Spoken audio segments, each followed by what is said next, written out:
Hello, everyone. And we're back with another Ubuntu on Air. I think Reese and I have officially lost track of how many of these that we've done now. So at least 3 months. At least 3 months. Wow. Is that right? Whoa. We've done a few. We've done quite a few. We've done a few. So hello, everyone, both on our Twitch channels and on our YouTube. And we are happy that you are here. And before we get started and introduce first, I'm Monica Ahens Madden. I am the Ubuntu community representative.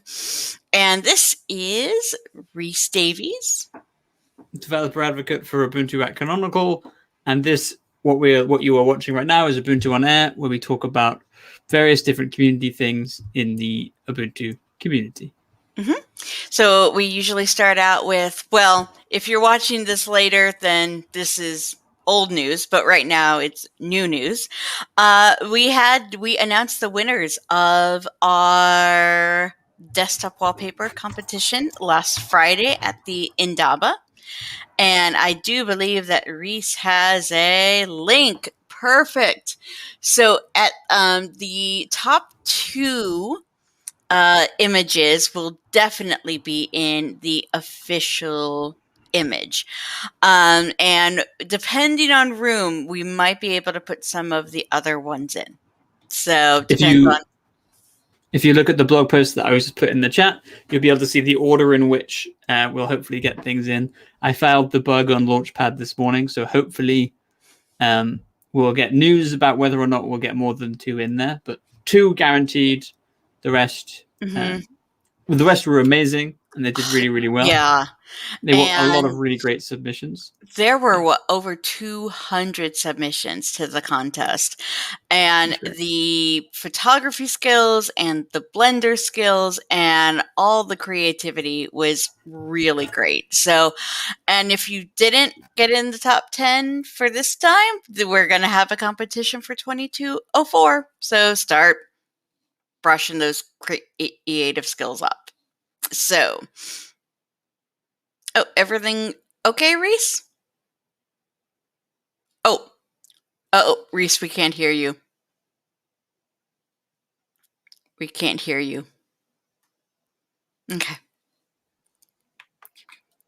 All right. It's going better. Anyway, so we also have a bit of news, and we've got Youngman here, so this is perfect. But UbuCon Asia has their timetable up. So their conference is starting on September 25th and 26th.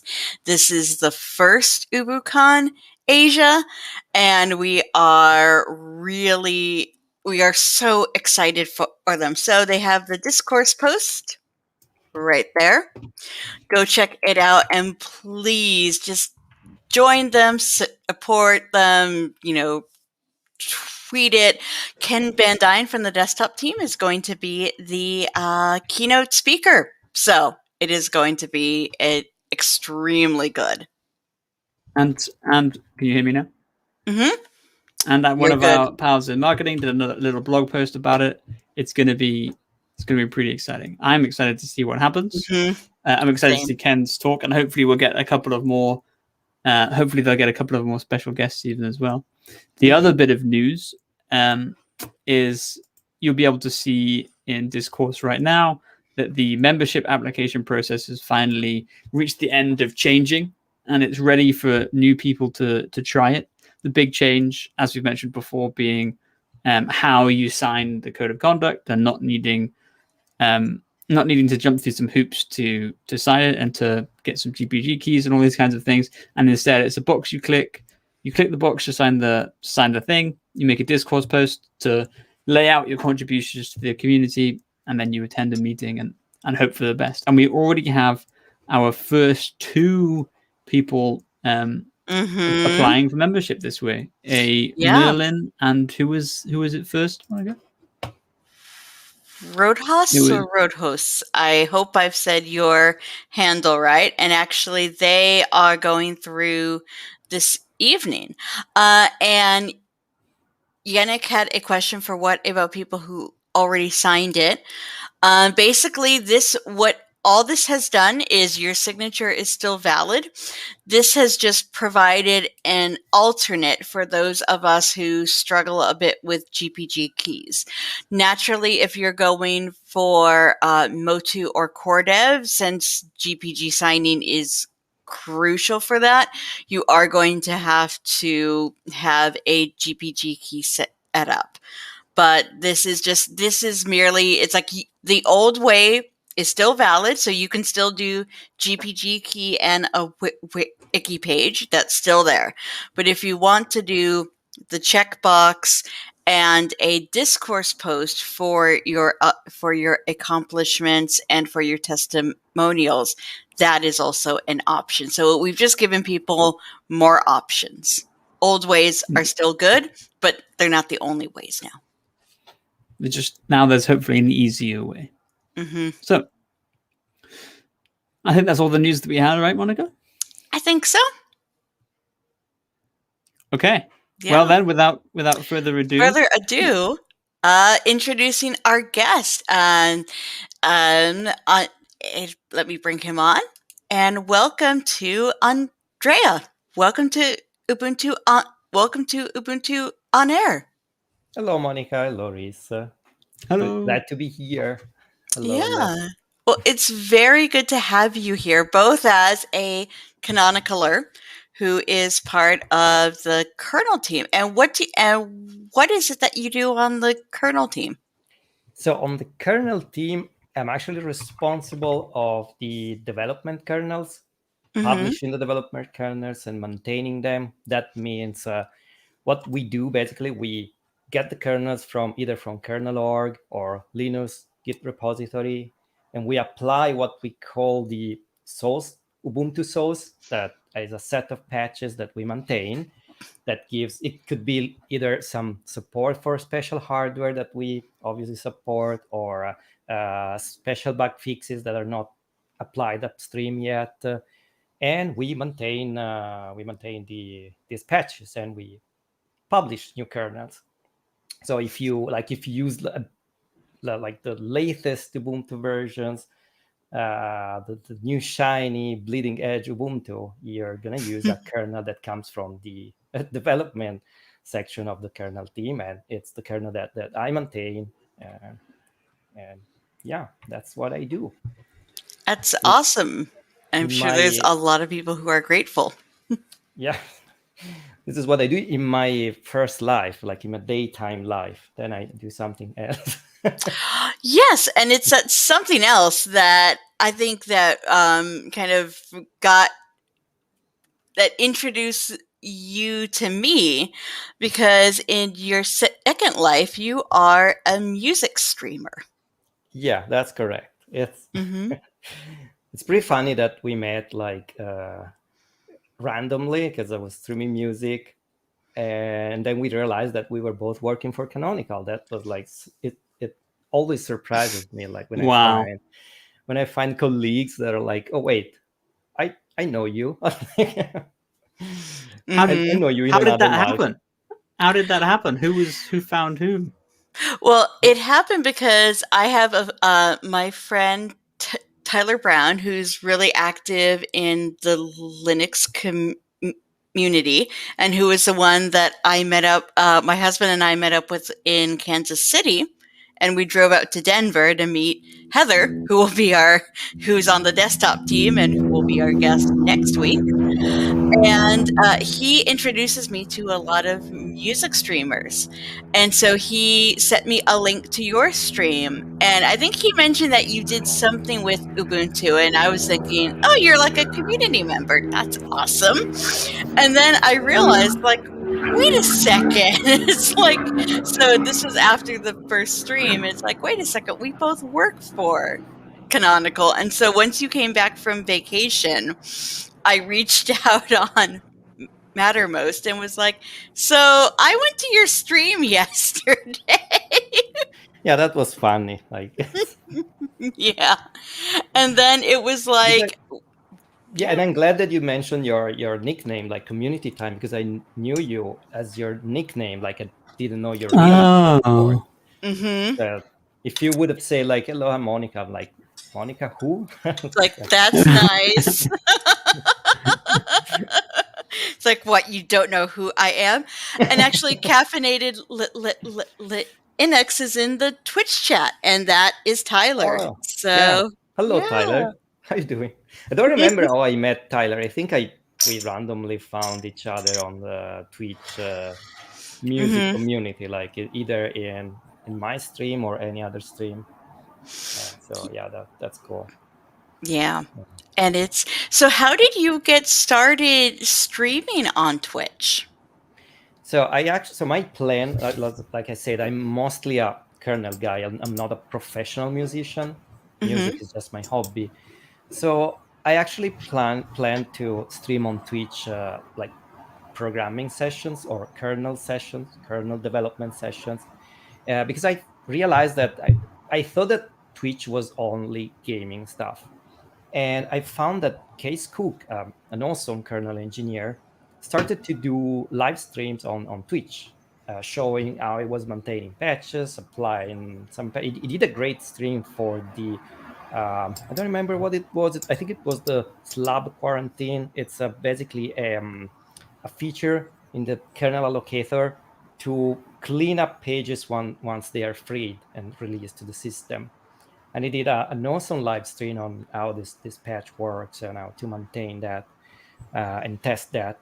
So I was like, wait, that's awesome. I can do that. I want to set up everything so that I can live stream programming sessions. And I prepared everything, my Twitch account. I mean, it was very minimal at the beginning because I had to learn a lot of technical things about streaming.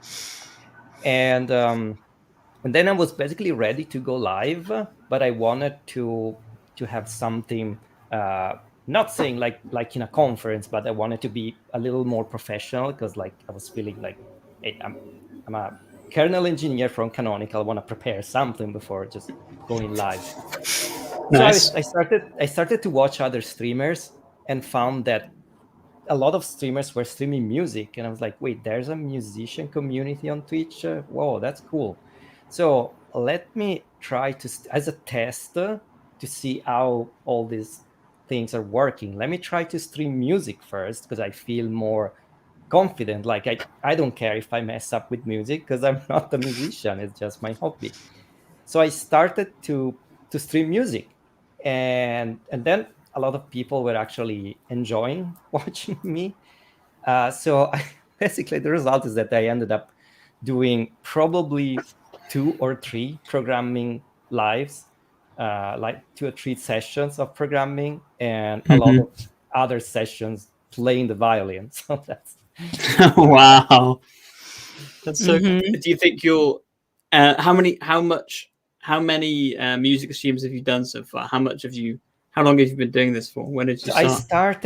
started this February because that was one reason. The other reason was that before the pandemic, I was playing in an orchestra, a Oh, Baroque orchestra. We were playing Vivaldi and classical music. The problem is that with the pandemic, we stopped doing rehearsal, we stopped doing having concerts, everything stopped, and I was still feeling the need to play in public. Like otherwise, if I have to play alone in my room, I'm not really motivated to practice. hmm. And it's a hobby that I feel like I really need. Like otherwise, I would just work 24 hours a day nonstop. So I really need something else to unplug my brain and do something totally different. And I was like, well, another that could be a reason to help motivate myself to practice, like streaming online. So I started on February this year, and I think I'm streaming 2 or 3 times a week. Nice. And I've streamed since February 2 or 3 times a week, but probably 2 times a week. Initially, there was more hype, so I was streaming a little more. Now I'm more relaxed. When I Uh do huh. like I even add a schedule. I try to make a schedule, but then it's really hard with the sometimes there's work. I need to finish something at work, so I can't guarantee the schedule. So now I'm just doing surprise stream. When I'm ready, I just go live, and that's it. Surprise stream. That's right. Yeah. Great. That's the best. That's the best. And then, do you think you'll in the future, maybe would you go back to doing live coding things, or you set on your Yeah, music? absolutely. I think it's a process that I feel that I still need to learn. Like there's a lot of things, even technical things that I had to learn to stream. And being more an IT guy, I feel like I had a big advantage over other streamers because I can approach to a lot of issues like networking, latencies, and stuff. Like things I can understand, and using Ubuntu or I would say Linux in general allows me to have a lot of control on the very tiny details that can make a difference in terms of like the technical aspect of being a streamer. And I have to say that, I mean, a lot of I am really sponsoring about doing other streamers to try to use Ubuntu or Linux, because really my experience was that initially I had to install OBS. I just clicked on OBS, started OBS, and I didn't have to do anything else. Like I was live, just clicking a button. So a lot of streamers are intimidated by the fact that, oh, it's Linux, so it's gonna be complicated. It's not really, and it's working great. I'm always streaming from Ubuntu. Everything you see, even here, it's from Linux. So that's cool. Yeah. So tell us, what were some of the? Because I think that there is. I know that at least a lot of the tools that are built up around streaming are maybe kind of, a lot of them are Windows only, or you have to do a lot of workarounds to get them working on Linux. And so I think that maybe that's part of this preconception that streaming on Linux is harder, because we don't have maybe some of those tool sets that are available to others. But it seems like you are finding that everything you need, you really don't need those for. Yeah, exactly. If there is any tool that works only Windows, let me know, because I am not aware of that. Like I really have everything that I found. I even found more tools in Linux than Windows in my experience. So okay, first one is OBS. OBS is like the baseline that all the streamers know. This is like, well, there's a version for Windows, there's a version for Linux, Ubuntu, whatever. So you just in Ubuntu you just install a package, either via the software manager, or if you like the command line like I do, apt install OBS Studio, and you're good to go. OBS Studio, yes. And then, well, in Windows, I don't know. It's more, at least in my experience, it's more complicated because you need to download an installer and then install things. It's already more complicated than just running an apt install command. But anyway, other tools I know. So from a musician perspective, musicians are really picky about the quality of sound, of course. So what you need, like you can plug in your microphone and you're already good to go. And I know some musicians are doing that.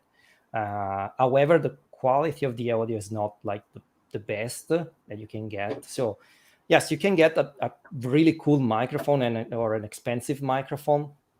But what you can do instead is to use a tool that is, for example, in my experience, I initially used Pulse Effects.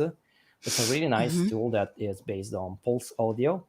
And with Pulse Effect, you can add like a little bit of artificial reverb that makes your voice. For those that don't know what reverb is, it's something like this. So that's like a little reverb. You can hear that. Feels like I'm in a church. And or it gives more room to your sound. It like feels like if you play an instrument, it feels like you're playing on stage, like in a theater or something. And a little bit is probably nice to have. And with Pulse Effect, you can really do that like for free. You just install Pulse Effect, you start it, and there are lots of effects that you can use. This one is the Reverb is one. Another one is it can be the compressor. Compressed. Sorry, I'm looking at the comments. The Church of Ubuntu. Yeah. So another one is the compressor that is also available in Pulse Effect. Compressor is basically something that smooth the volume of your audio. Like if you speak too quiet, if I go far away and I speak really quiet, it boosts up the volume so people can still hear you. And if I scream or do some loud noise, it turns down the volume in real time.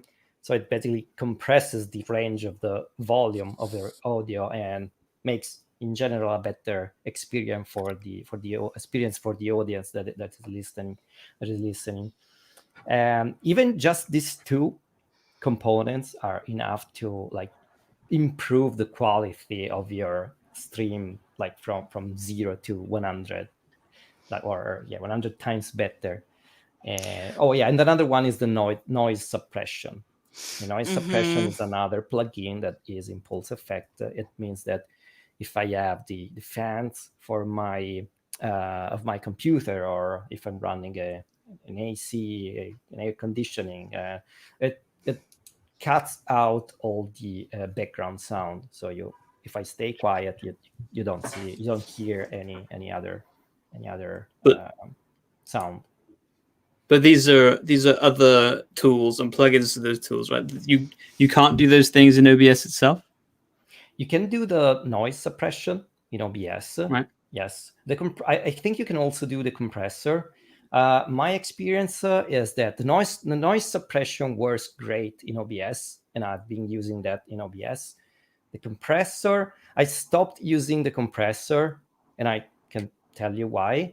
The reverb, it's way better in Pulse Effect. Pulse Effect. And Okay. there's a plugin for OBS, but it only runs on Windows. And I tried that because I was like, okay, if it only runs on Windows, I also had the preconception like it has to be better. So I tried that because I was like, I want a better reverb. So I tried that and I was like, nope, really disappointed. the Pulse Effect reverb works way better. Even now, because now I moved to a pedal. I have a physical hardware pedal down here because it's more convenient than Pulse Effect because I can activate with my foot. I can just stomp and I activate the reverb. And I pressed with my foot and I deactivate. And that's cool because I can use that while I play. But I have to say that the reverb in Pulse Effect is even better than the hardware pedal that I have. That's impressive. That's cool. Yeah. So even with like, so that the whole message is like, even if you don't have all the super fancy equipment, just use your internal microphone, install OBS, install Pulse Effect, and you can literally stream music on Twitch or on any other streaming platform, and you look professional already. You don't have to buy expensive equipment, an expensive microphone, because you can buy a cheap microphone and get some help from the software that you have in Ubuntu already, and then you already look professional. Yeah, I think we did have a question on. We make a discourse post for every Ubuntu on air, and somebody asked if you were using Pipewire for your audio. So it's great to hear that you're using Pulse Audio. So it's just stock, and yeah. And so, and they also were asking, what are things the open source community could work on that would help your setup, but would also help other streamers who want to use open source tools? So one thing is that comes to my mind is the video quality. So I have a really good camera. And that makes a little bit of a difference because you see the depth of field, the blur background. you need to get a good camera, not a super expensive one, like a camera to do photography is fine. The biggest thing is the lens, of course. But even if you have like not the top brand camera, you can do a lot in software. And one thing that really did a lot for the quality of my video was the concept of LUT, LUT. LUT is basically a lookup table that converts colors to other colors. Right. So I wanted to mention this because I wasn't able to find a good open source tool to create your own LUT.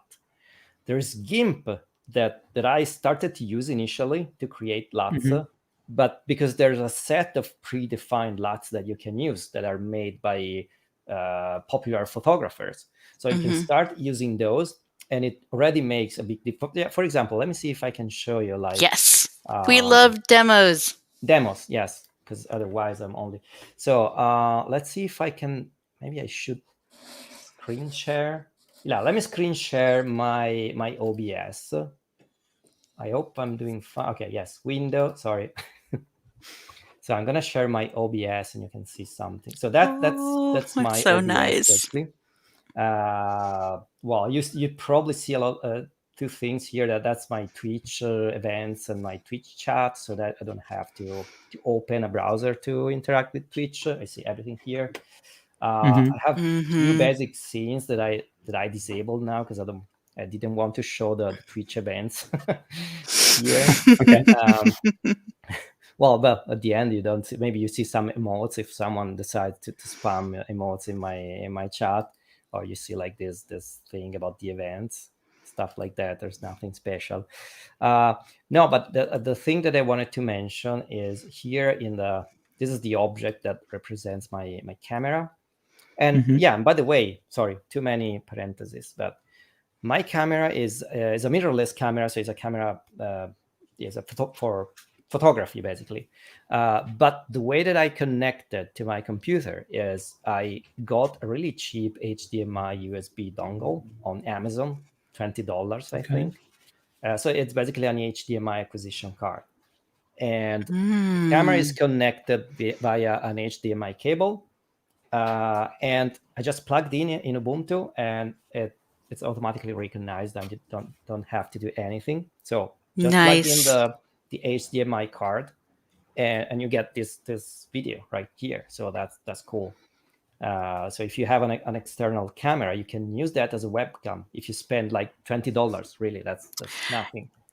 I think that's something that Martin Impress does as well. He went on eBay and got like one of the cameras with the mirrorless lens that something else was broken, and he's like, well, that doesn't matter because I'm just going to use this for a webcam. And it looks like Yannick in Twitch is getting some ideas, though. Danny has pointed out that their DSLR has a 30-minute timeout on HDMI output. Yeah, that's not good. Not good. Not unless you want to do really short streams. So yeah, another problem is that like if you have a really cheap camera, there are heating problems. Like some camera overheats and they shut down if they get too hot. So if you're streaming with a camera, make sure that you don't have like heating problems. Like make sure the camera is close to your air conditioning or something like that. Especially that's a good point. And this is why I got a Sony at the end. It's a good one. It's more expensive than it's probably a top tier, not a top tier, but it's a good one. And mine is a Sony 6400, because it doesn't have heating problems. It like you can keep it on for 24 hours and it doesn't care. It's still on. So it's like a webcam at the end.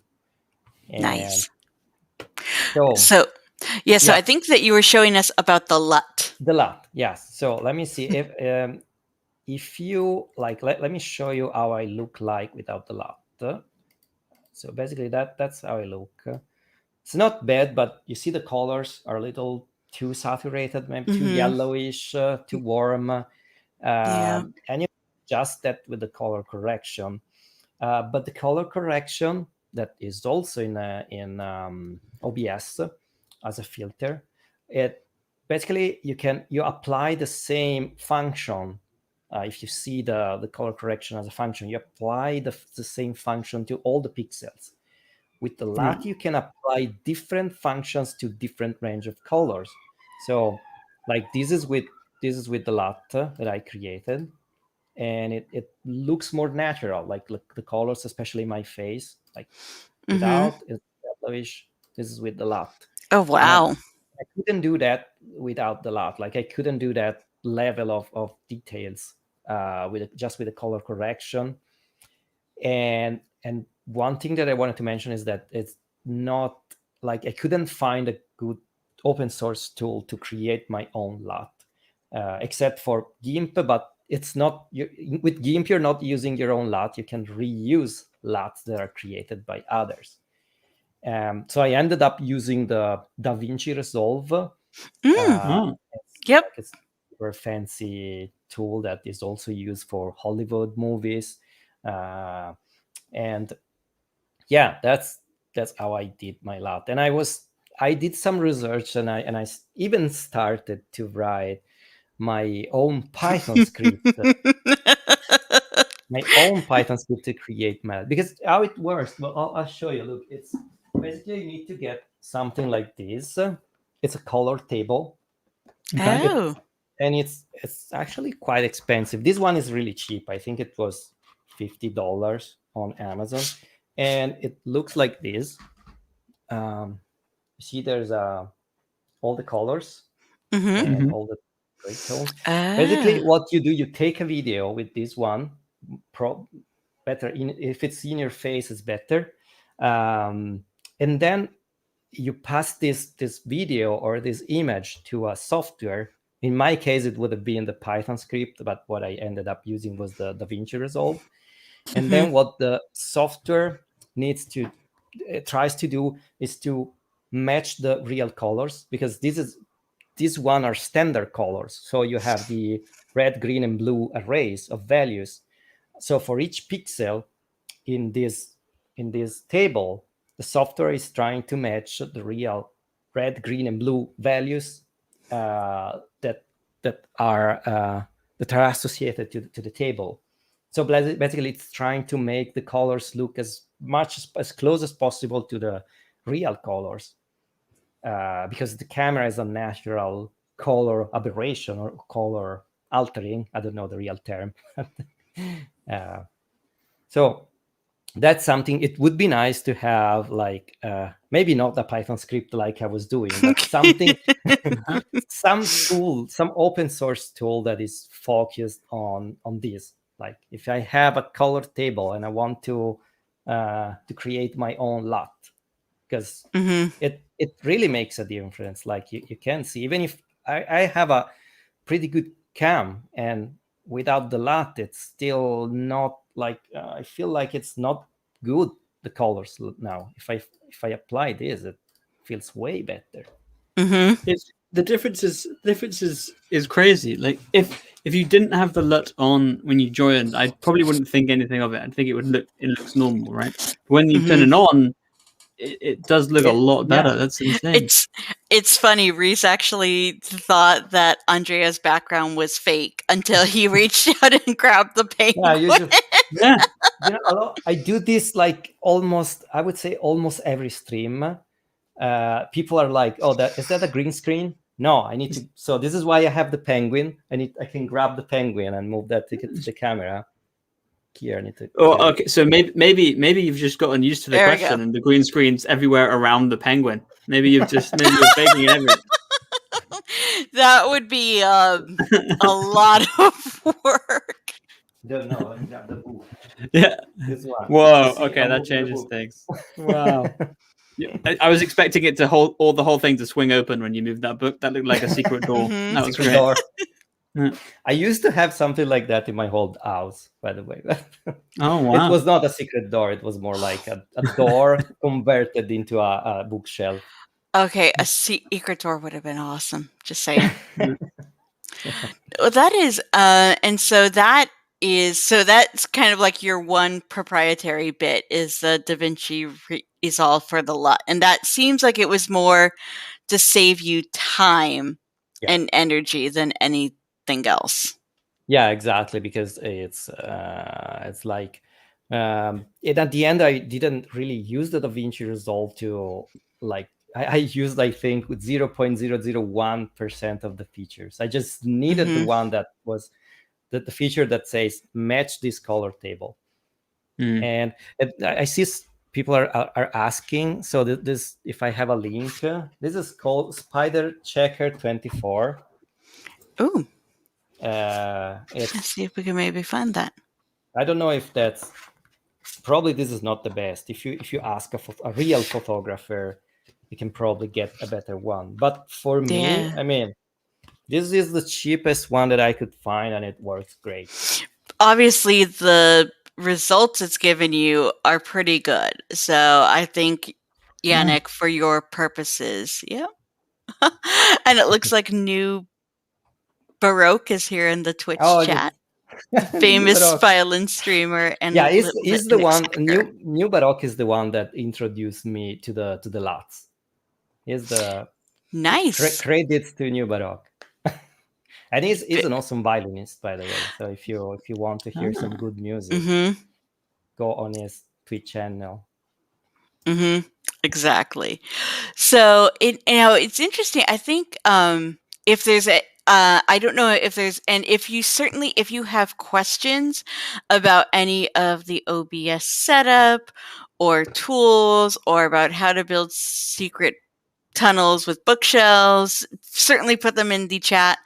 But I know a question I had was, one thing I noticed about the Twitch music community is how strong those communities are. Was that what was when you did your stream? How did you become part of this community? Well, it's actually amazing because I didn't do anything special. Like I said at the beginning, my plan was to stream do programming streams and focus on the kernel. And I ended up streaming music just for fun or as a test.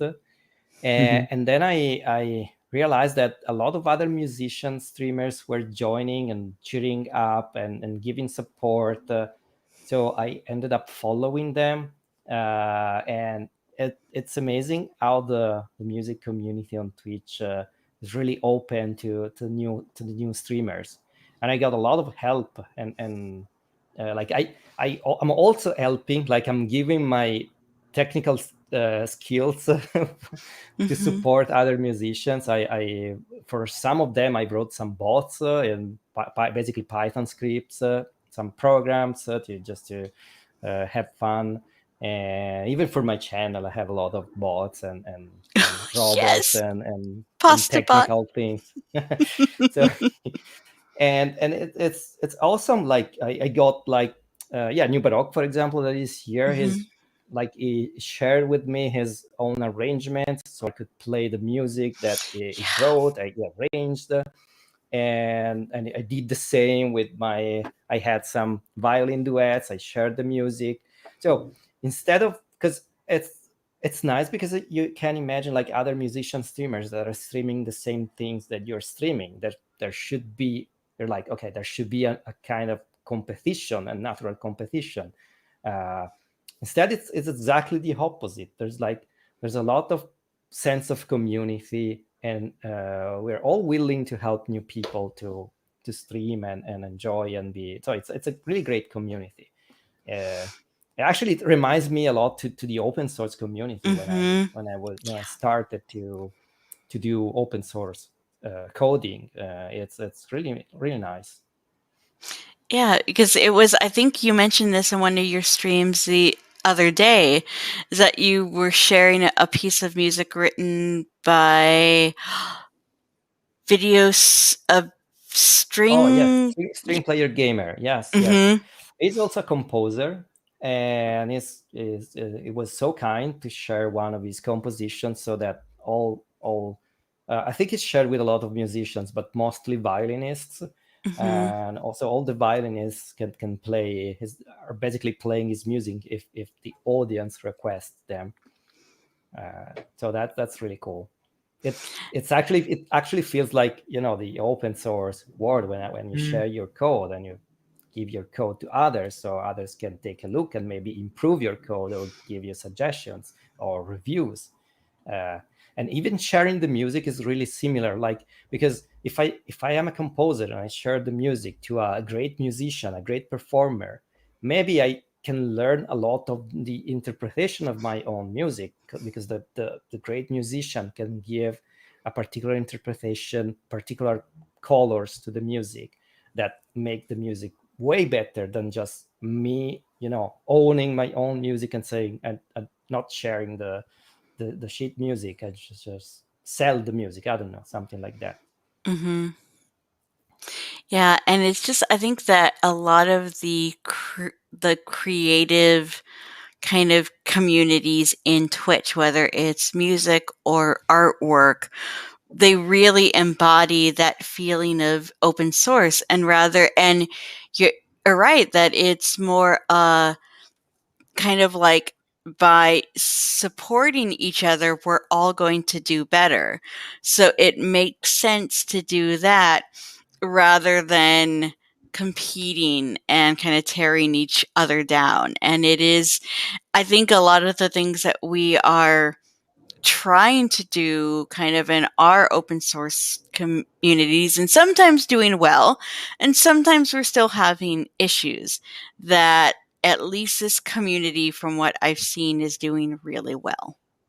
Yeah, and it's like it's a benefit for all of us, because, like, let's say Mm-hmm. if I wouldn't have received this, like, if people were not so nice and willing to help, I probably wouldn't continue streaming. I wouldn't help them to get to get my programming support, or, you know, and I got from others their own expertise and their own skills. So at the end is like, you know, the being altruist, being so socially so willing to accept give help, it's also benefit for you. So it's like at the end you get a lot of benefit.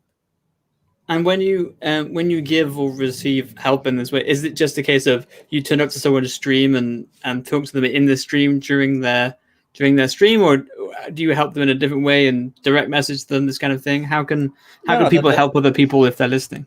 yeah, there's a lot of communication also offline. Like, we have our own Discord server, Mm-hmm. and we have different chats, and there are different levels of connections. Like, there are moderators, there are people that are willing to help others to get their stream clean, and moderate in chat mostly, or even help with like supporting the streamer when it's live, like giving hints, like, oh, look, these people cheered you, or these people donated you, so pay attention to what is doing, like some stuff like that. There's also a lot of offline communication, and it's really interesting to see, like, this world from a streamer perspective. Yeah. So yeah, if there are people in chat that are willing to stream, just do it, because you can learn a lot. Mm-hmm. Now, I see you talked about cheering and subscribing, and those are things that you can do if the streamer you're watching is a Twitch affiliate, which not every Twitch streamer is going to get. What made you decide? Did you decide, okay, I'm going to go for Twitch affiliate, or was it maybe encouragement from other people that made you decide to go for this?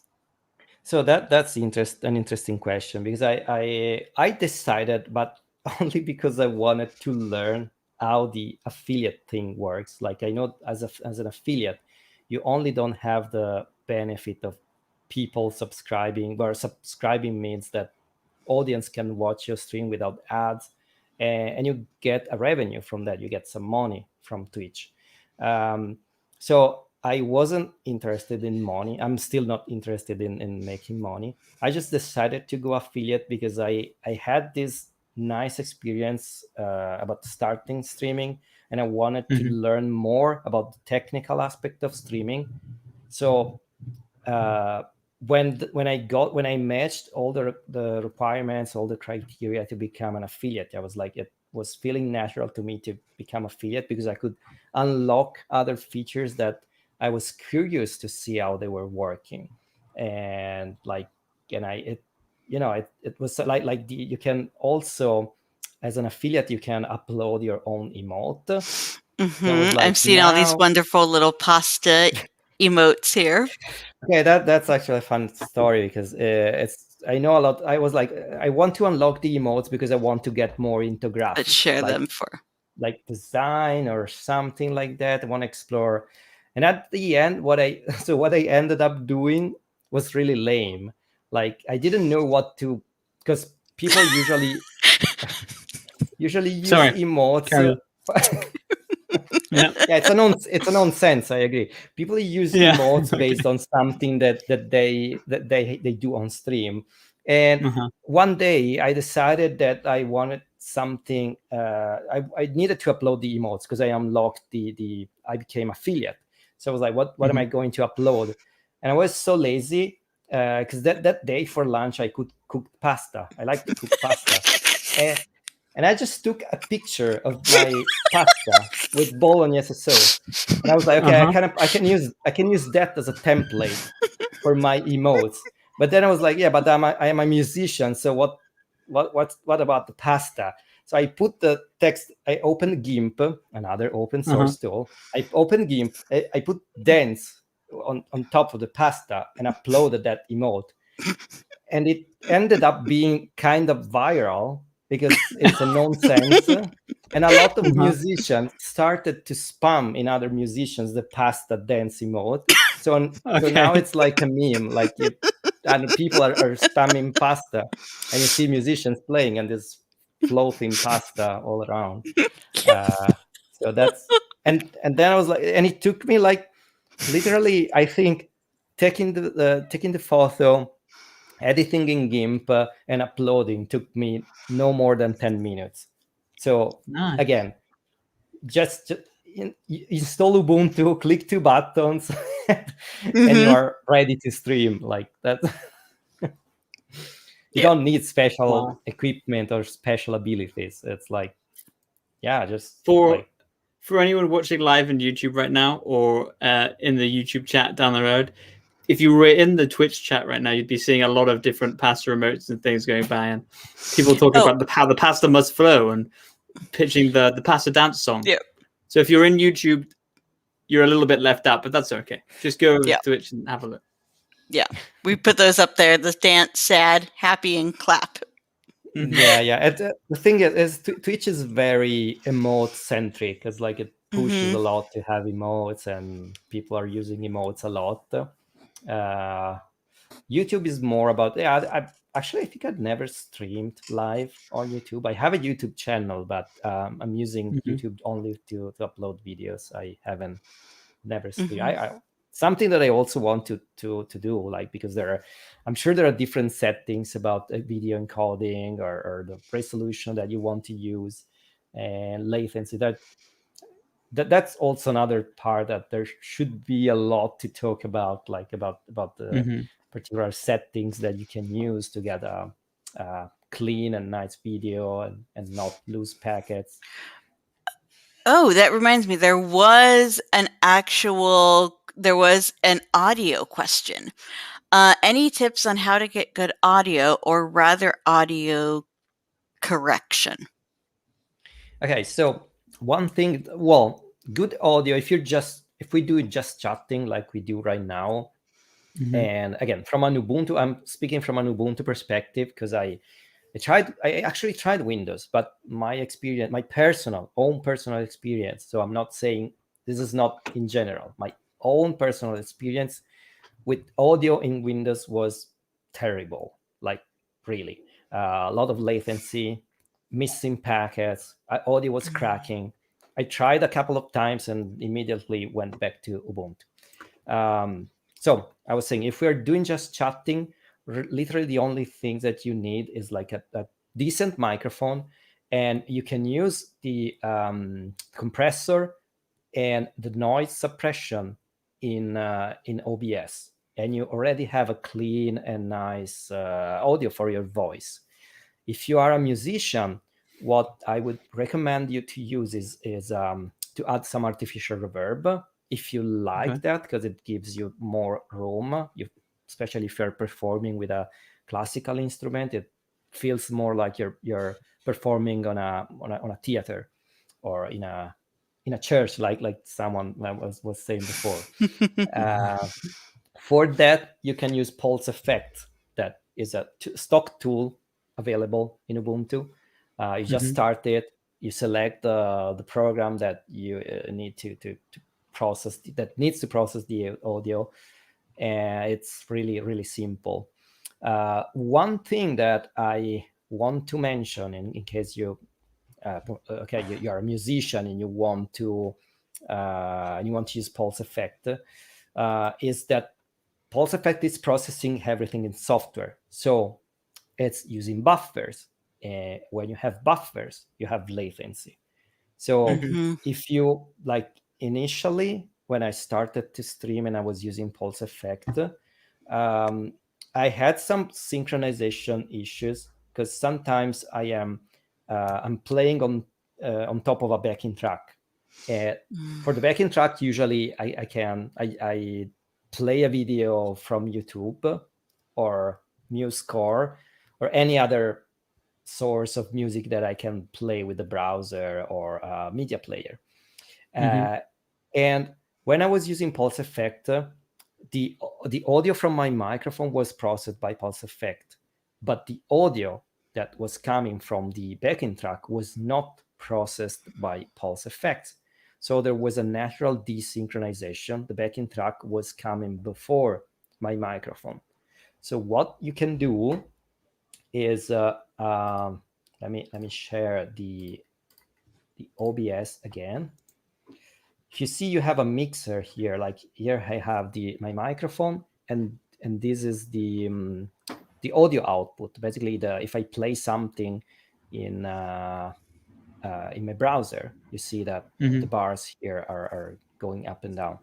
So if you click here and you go in advanced audio properties, let me see, now you can't see the window, but basically there is sync offset, it's called, and you can add some milliseconds. So what I needed to do was to add some milliseconds to match to the backing track, to match the audio of my microphone.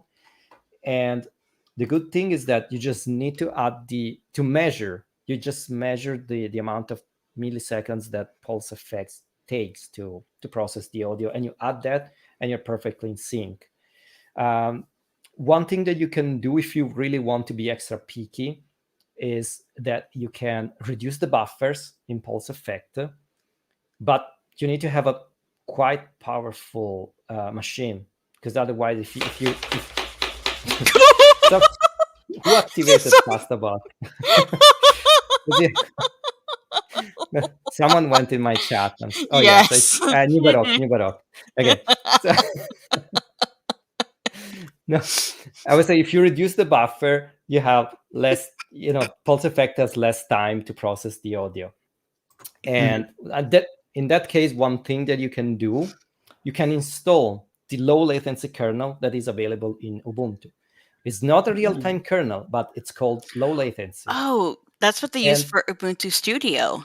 Yeah, that's great for audio processing. It's the best because it's basically a generic Ubuntu kernel. What it's doing is just in the low latency kernel, we just set the frequency of the scheduler to be like higher. So the CPU is interrupted more, like one time. It's the hertz is programmed in the low latency kernel is programmed to 1000, while in the generic is 250. So the CPU is interrupted 1,000 times per second in the low latency kernel and 250 times per second in the generic kernel. That means the end result is that the average wait time for the task is reduced. So if you have high priority tasks that need to get to use the CPU, they are more likely to get the CPU.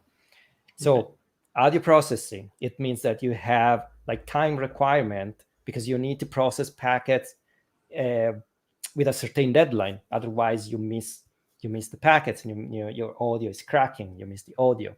So that's another tip that can help use the low latency kernel if you experience like latencies. Yeah. And we've had 2 more questions pop up. And so you might have answered this already, but I don't think we have. But any suggested resources for getting started with OBS? Oh, that's a good question.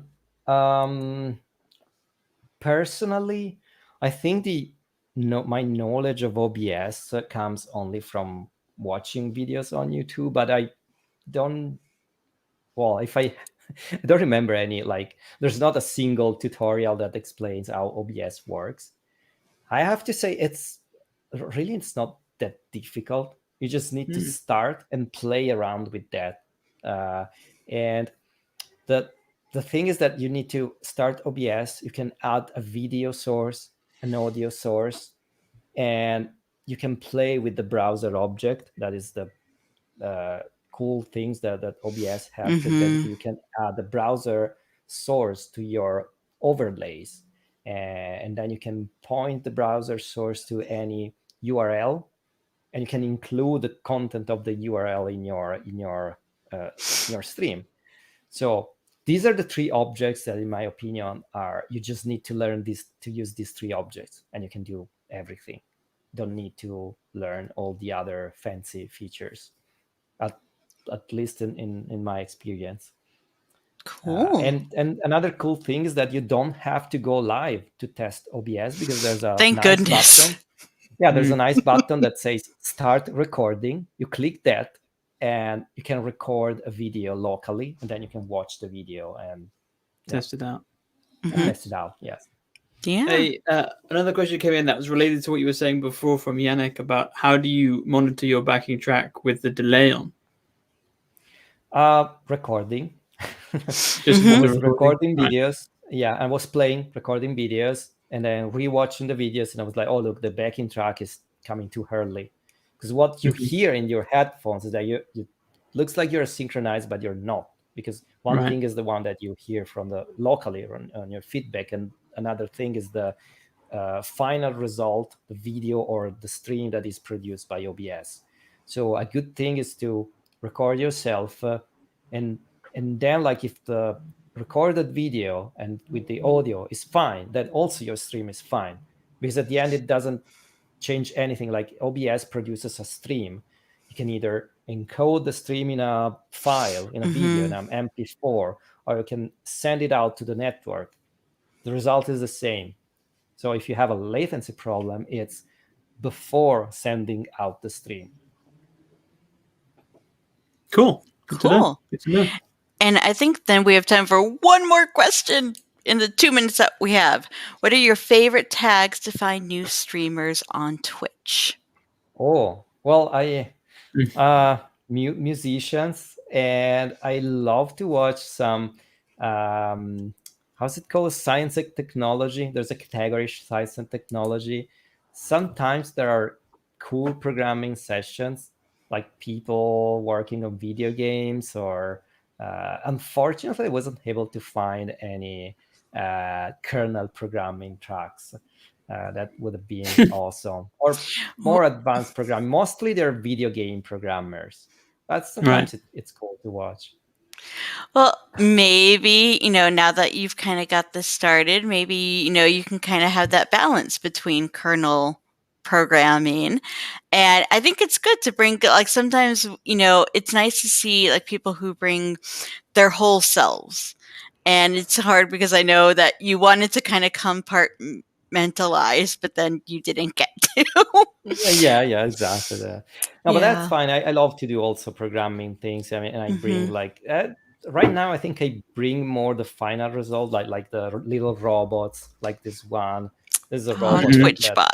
It's a Lego Mindstorm thing, but there is also a Raspberry Pi that runs Ubuntu. So this thing is basically controlled by Raspberry Pi with Ubuntu, and the noise that you heard before is someone that typed in chat a special command that activates this robot, and it's doing like these, for example. I can show you. Let's do, it's doing something like if I do PastaBot, it's called PastaBot because everything is themed pasta. If I do PastaBot below. So the chat can trigger this like live, and there's a text to speech, and this is all. I mean, it's simple Python programming. If you use Linux, if you install Ubuntu, it's really easy to do these things.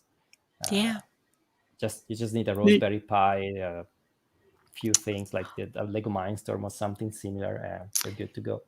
So many more streams that we could do. And so just saying, whether you do them on your stream or you're interested in coming back here, we'd be happy to have you. Oh, and there goes PastaBot. Yeah, who did that? New Baroque. Yeah, we'd be happy to have you as a music streamer or as a kernel streamer. Anything Ubuntu related, you'd be welcome to come back and do it on Ubuntu wherever you'd like. Sure. That sounds really great. Yeah. Well, anyway, we are just a little bit over time, but thank you everyone who came out. It's great to recognize a lot of you from Andrea's stream. You can find him at Andrea_violin on Twitch if you haven't subscribed to his channel. It's Arigi_violin. Arigi violin. Ugh, sorry, I need more tea. Clearly, but it was great. Thank you so much. This was really a helpful stream, and we'll try to put links to the resources that he mentioned in the video description. Yeah, it was a real pleasure to be here. It was really fun to talk about my streaming experience, even if I'm not considering myself a streamer. But it was nice to share some technical knowledge that I was. That I got to learn to do streaming, and thank you so much. Thank you so much for thank you for coming. It was super interesting and really quite informative. I'm gonna try some of this stuff out. Maybe give OBS a try, because obviously we don't use OBS on this stream, but maybe we could start using it. Maybe we can figure out how we might want to do that. Anyway, looks like we're out of time. Thank you for coming. Thank you everyone who so much. Everyone who stuck around and watched this live. If you have any other question, feel free to reach out to me. Of course, reach out to Andrea, or like we said before, there's a Discourse post which should be linked in the description to go ahead. Yep. Great. Thank you, everyone. Thank you, Andrea, and we'll see you next week. I think our next thing is next week or another Thursday.